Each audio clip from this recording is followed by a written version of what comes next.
Okay, we're gonna try that again. I had to pause due to poor connection. I'm so sorry, you guys. All of those people that joined there, please join me here.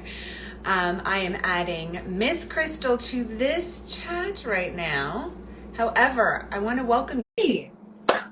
Crystal, I just added you guys. I'm so sorry. I'm so sorry. Technology, sometimes we don't mesh. But welcome to the Female Founders Interview Series. As I was mentioning before, it's happening here every single day this week at 12 p.m. Crystal, I'm so happy to see you. How are you? Hey, how are you? Thank you so much for having me on.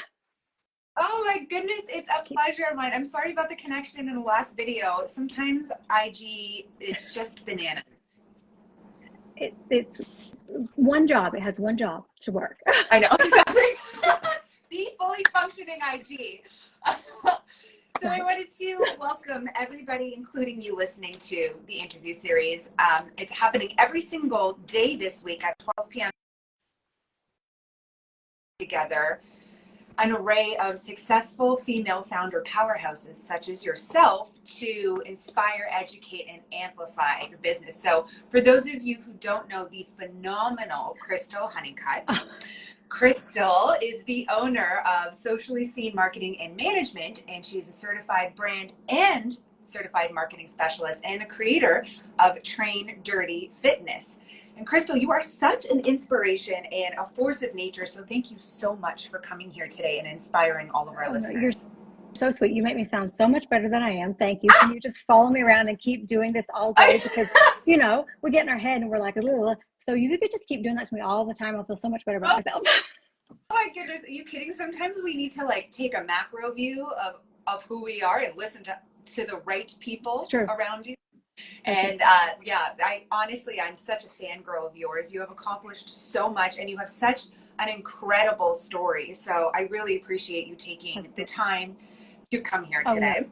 No. I am so honored to be here. You have no idea. Oh, good. So to start, can you tell us a bit about your background and how you came into the entrepreneurial world? Totally by accident, 100%. So I grew up kind of rough. My mom was a drug addict and a prostitute. I was sexually abused, beaten, starved. By the time I was 13 years old, I was sold for $1,000. So I really didn't have, it's embarrassing, but it's just part of my story. When you're a child and people say, what do you want to grow up to be? What do you want to be when you grow up? You could ask anyone that's ever known me as a child. My answer was always the same: to marry a rich man. That was my only goal because I didn't have anyone that was saying to me, you can do big things. I just knew what I saw from my mom and, the life I lived. So that was my goal, to marry a rich man. God had different plans for me. And he sent the most amazing man into my life right before my mom passed away. It's the crazy story I have to share with you one day. But anyway, so we started dating when I was 13 years old. We got married as soon as I graduated. And he's not a rich man money-wise, but he's so good to me. And I stumbled into network marketing accidentally, which led to this full-on entrepreneurial journey.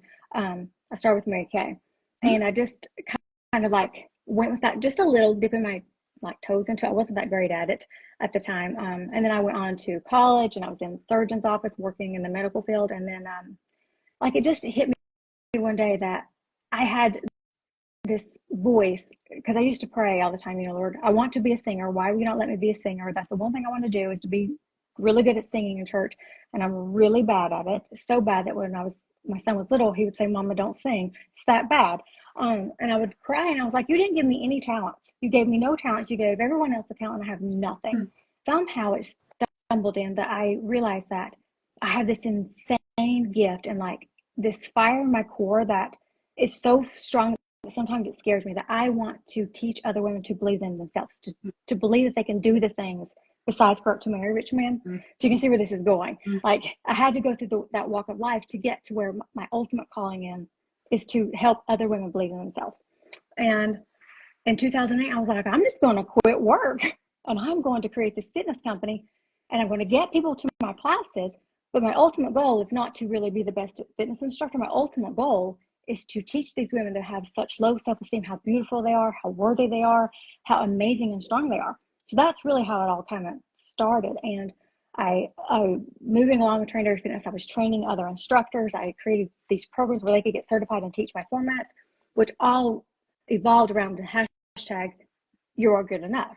That was the whole purpose of Train Dirty Fitness, was that you are good enough to be here. You're welcome. You sit with us. We love you. And but over time, I saw that I had a bigger platform if I could move away from fitness and go strictly online to helping other women in social media, in marketing, in a bigger, like a bigger volume. And that's how I ended up here with Socially Seen, was to just help all of these women that have businesses and dreams and aspire to do all these things, remind them that they have a voice, they have a mission, they were already qualified when they were called. It was not a thing that they need to do anything to be anything. They already had this voice, and I just want to amplify it. So that's how I fell into all of this, totally by accident. I thought I was going to work at the surgeon's office until I died. I really did. I thought that's what I was going to do forever. I love that. So to me, from an outside point of view, you have given women permission, A, to share their story, whatever their story is, right? Just by you being that authentic and truthful and strong, you give permission to all of us to say, yeah, you know, I was raised by a single mother and my childhood sucked too. But then we step in that power. And the second one is that you helped through the fitness to empower women. And then that led to empowering them, not just in their body and their mind and their soul, but now in their brands and their businesses, which is why to me, it is such a unique story, but also why you are such an incredible powerhouse. It's because your whole life you've been giving women permission. Yes. And it's just such a beautiful story Thank to me. And I'm actually so glad that you opened up with that intro, because I wasn't sure where you are with that. If you were like, if still sitting in it, or because I do a lot of research on my female founders prior to, and I came across that and I was like, you know, like, woo, It's the heavy. whole goosebumps. Or like, dang, this girl, this woman. I am pretty open about it because I feel like I'm going to try not to cry, because it's still, even though I'm 43, like it's a long time ago, but you know, it's still part of my story. I feel like if I don't share about it, then I went through it for nothing. You know, like I feel like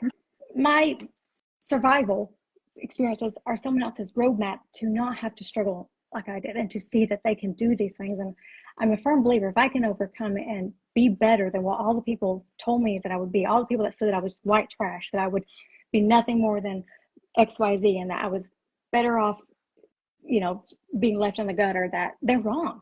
Like they're wrong. And so anyone that's ever been told that in their life, those people are wrong. Like that, you are more than that. You are worthy. You are so much more than what these people put on you, than these labels that we don't deserve, and you didn't ask for it.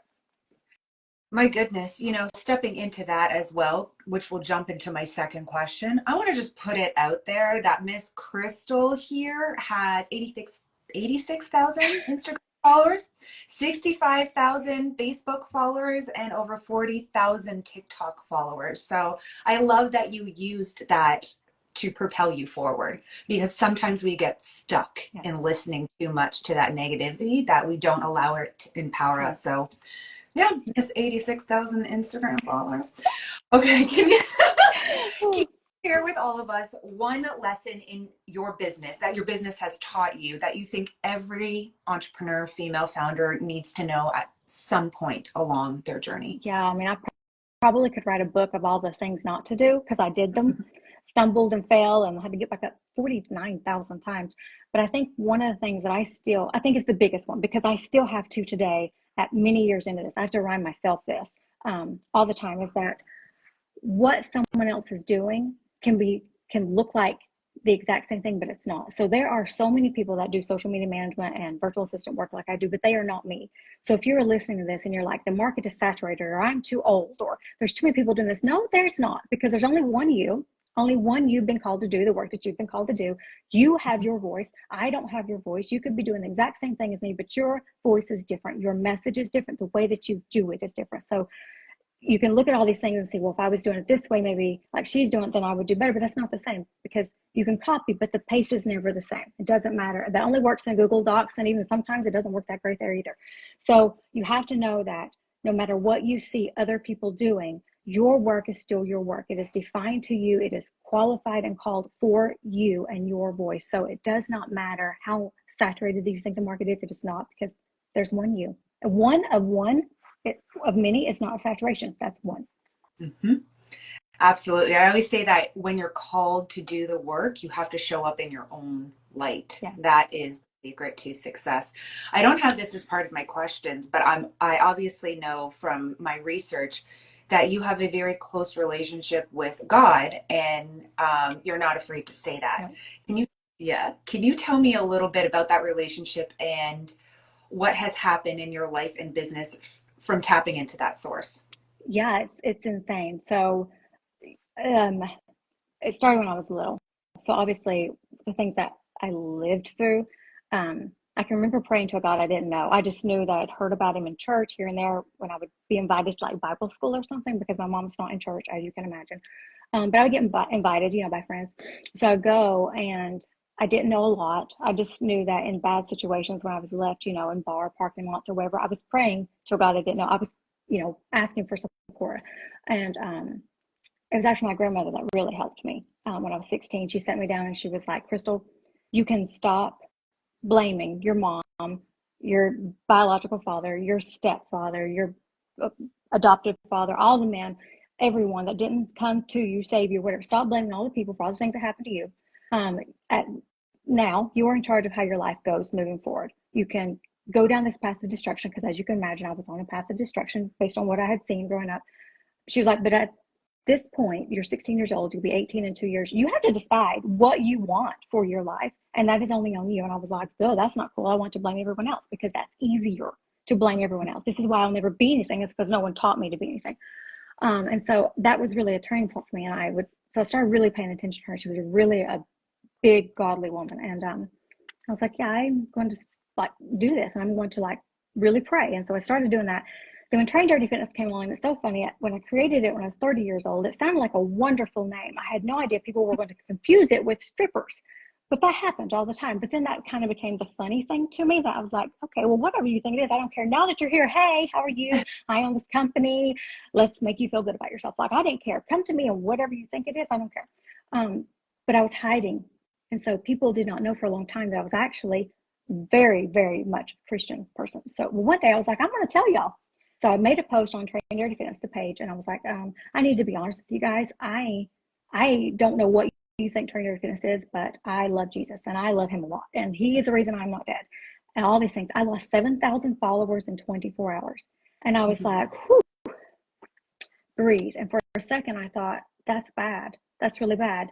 No one likes you and blah, blah, blah, all the things, the mean girl things we say in our head. You shouldn't have done this. You shouldn't have said that. But then I realized that they were never going to be my people. Mm-hmm. They were investing in something that was not true. That was not really me. And so I, regrouped and I was like, you know what, Lord, I wish those people the best. The 7,000 people that left me, I wish them the best.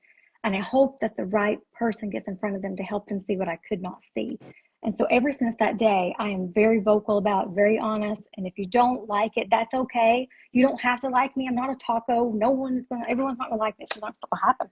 But the funny thing is, when I started being super vocal, I started attracting a lot of non-believers, a lot of atheists, a lot of very untypical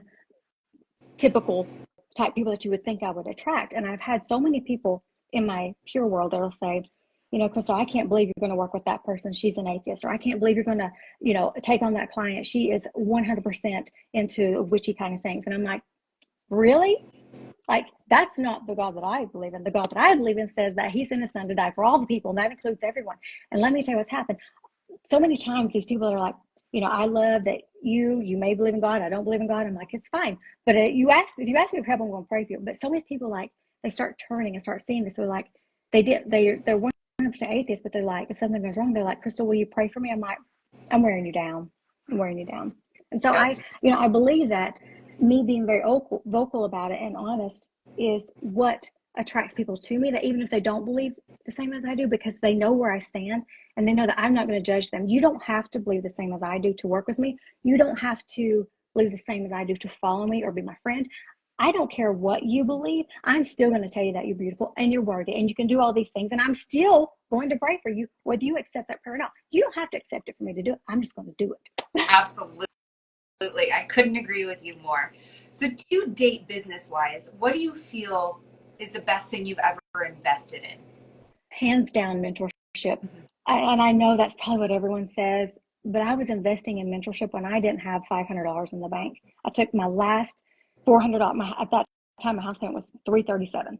It's years ago. I took $400. That was all I had in the bank, and I invested it into mentorship. And my husband was ready to divorce me. Like, he was like, "Oh my God!" And I was like, "You just gotta trust me." And he was like, And I was like, "You don't have to like believe this, but you just need to trust me." And I invested in mentorship, and it changed the trajectory of everything. So I will tell everyone, if you can't, there's all different levels of mentorship. There's the lower offers versus the mid tier and then the high, and you start with what you can do. Uh, that everyone needs to do it at any level. And if you can't even do $100 or $200, whatever you can find, get a book, do podcasts, do whatever you can to gain that training. There's free TikToks, free YouTubes, do whatever until you can afford to do more. But start somewhere. Follow someone on Instagram, someone that inspires you and teaches you, follow that person for free. Yes. I love that. That is so true. Educate yourself no matter what. So because you have such impressive stats, right? Obviously, Thank you. 86,000 followers and the 65,000 Facebook.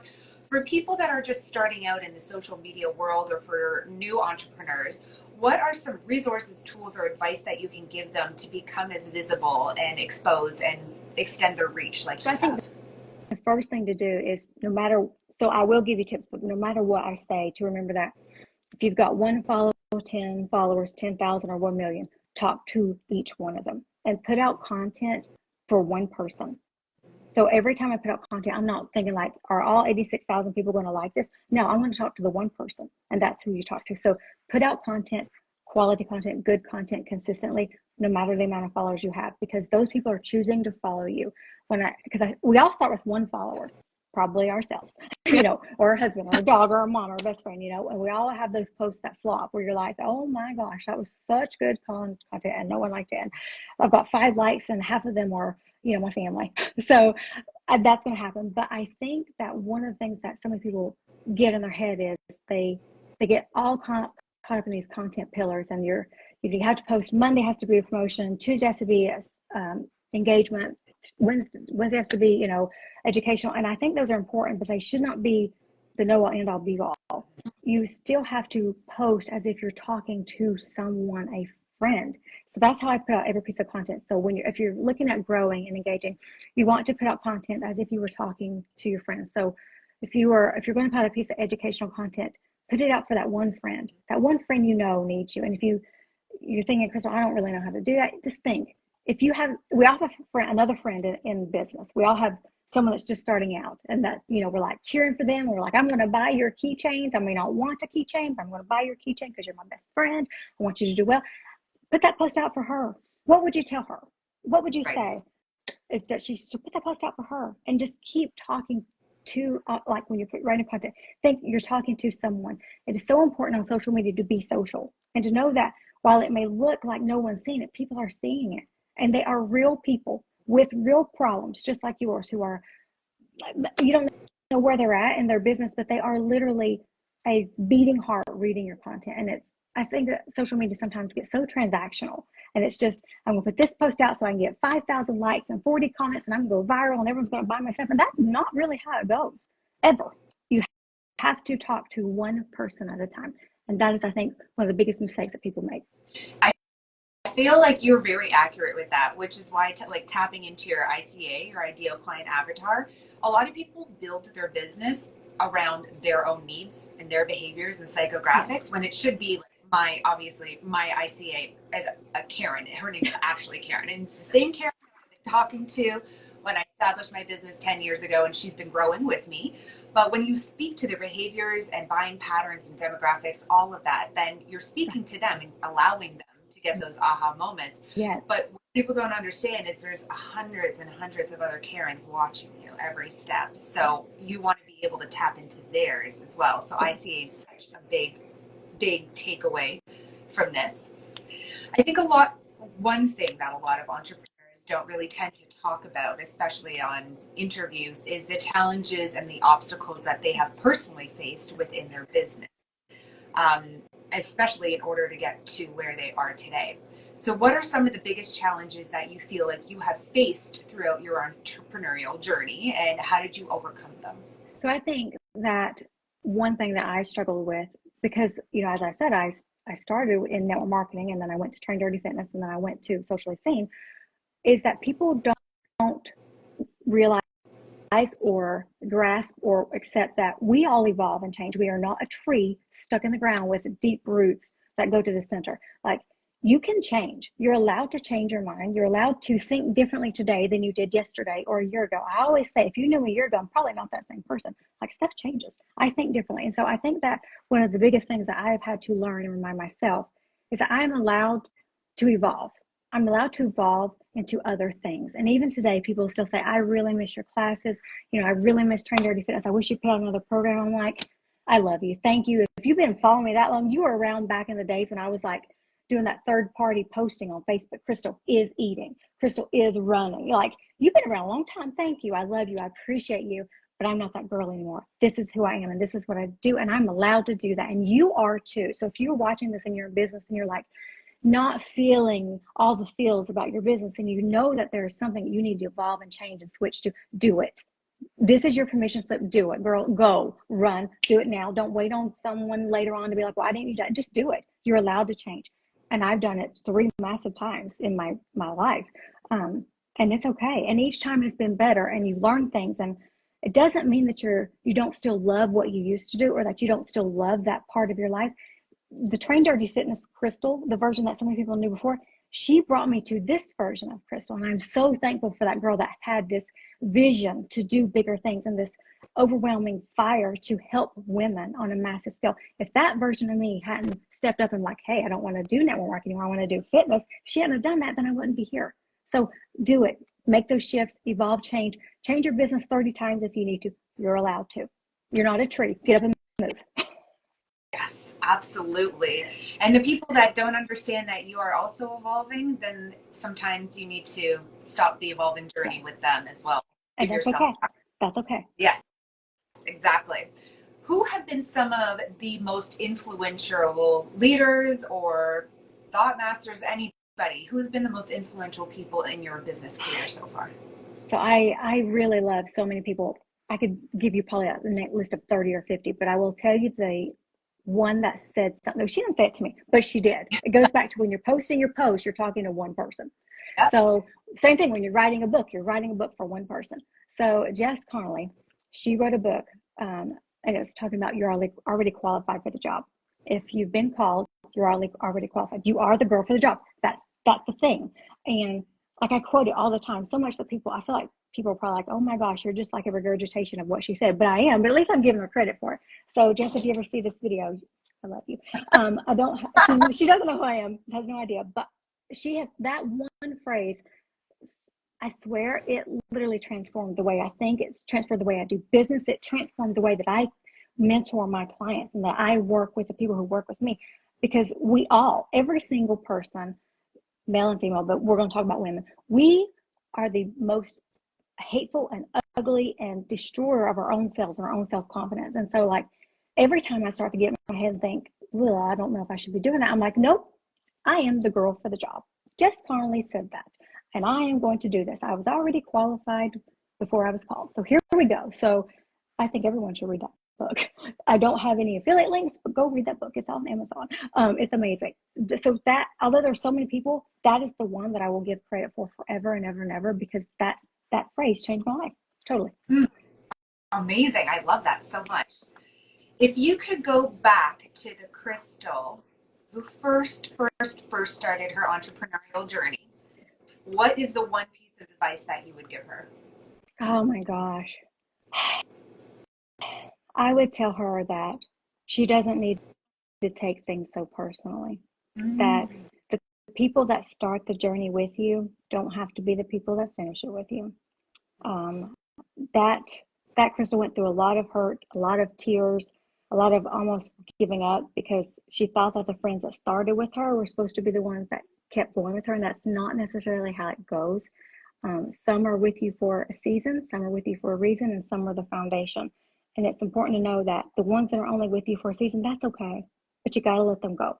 If you're hanging and dragging them along with you, it's not good for anyone. So if I could go back to 30-year-old Crystal, I would tell her not to take it so personally. Let them go, find a new group of friends, There are always people that are looking to expand and have a new circle.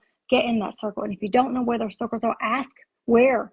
Like, get on social media, like, I need to be in a group of supportive women. Where are those tables? Invite me to those conversations, because you know what? People will see that, and the people that are having the good conversations about other women are going to invite you to that table. But if you don't know where to go, you got to ask. People, we're too afraid to ask. We're so afraid to be like, I don't have any friends. What do I do about that? I just keep the old friends that are toxic to me. No, get on Facebook and be like, hey, I'm looking for the tables where the women are having conversations about business and not other people. And you get into those tables. Yes. So true, which is literally why I'm so focused on curating these experiential events specifically for female founders, because I feel like not just in my community, not just in Canada, I feel like worldwide there is such a huge need for it. 100%. So I love that you tapped into that. Because I'm going to respect your time, our final signature female founders question is, what is the one thing that you want to share with our female founders? It can be encouragement, advice, or support. What is it that you want them to take away from this interview? If you take nothing else away from this interview and you don't remember anything else that I said, I want you to know that you are meant to be where you are. And it is okay if that spot is not at the top level just yet. You have to start at making $1 before you can make $10,000, before you can make $500,000. And don't let where you are feel not good enough, because it is. You have to make all those bad decisions to get to the good decisions. You have to start off small.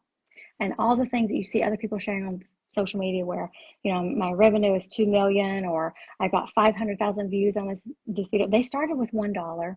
They started with one view. And that's okay if that's where you are. Be in that moment and accept it, and just know that this person getting the one view, making the $1, is going to bring me to that next level version of me that's going to have that next step. Yeah. And not to rush those steps along. Just be happy where you are, be thankful, and don't compare yourself to all the other things you see on social media, because we all put our best stuff out there. Everybody. Yes, we do. Absolutely. What is your next big thing? How can all of our followers continue to follow you, to stay connected to you? Do you have a courses or freebie? How can we continue to have Crystal in our life? Oh my gosh. So I have a ton of freebies. Like, I must be the queen of freebies, because I'm always like creating something else, because I want people to be able to access things even if they can't afford it, because I was that girl. So on my website, sociallyseen.biz, there's like 7 or 8 freebies. Like, there's a ton. And of course, there's even one about Jesus. I mean, you know, I'm going to have a gratitude journal on there. Why would I not? So I have those. Tap into those. Get the freebies. I think they're really good. I'm not going to lie, but I made them, so of course I do. I also have a program where I teach you how to DIY your own social media, and anyone that signs up for that now automatically gets the next version, which is called Socially Obsessed, which is that next deeper level of training and mentoring, where you go beyond just the social media and more into the business stuff, the branding, the things that take you from making $5,000 to $20,000, that next level. But start with the free stuff. Get the free stuff. You are truly just an honor to speak with, and actually so authentic and raw and genuine. Thank you. I feel like I could talk to you for hours. So literally, I so much appreciate you. Thank you. Thank you for letting me like chat with you and have this conversation. I love it. It's so good to sometimes even just tell your story again, even though I know it. Obviously, I lived it. It's good to like share it and get it out there. And I feel like every time you cry or whatever, you heal a little bit more of that little girl inside of you. So thank you for letting me do that. Oh, it's my pleasure. I'm honestly honored to have you on here. And for everybody listening, this is the Female Founder Interview Series, and we're holding it every single day this week live on IG at 12 p.m. Eastern Standard Time. So we can do this. We can create the space and share the time to impact and to educate and to amplify all the female founders out there. And tomorrow we have the amazing Madison Tinder. So stay tuned for that. And Crystal, thank you again so much. Thank you. I appreciate you. I appreciate you. Take care. Bye. Bye.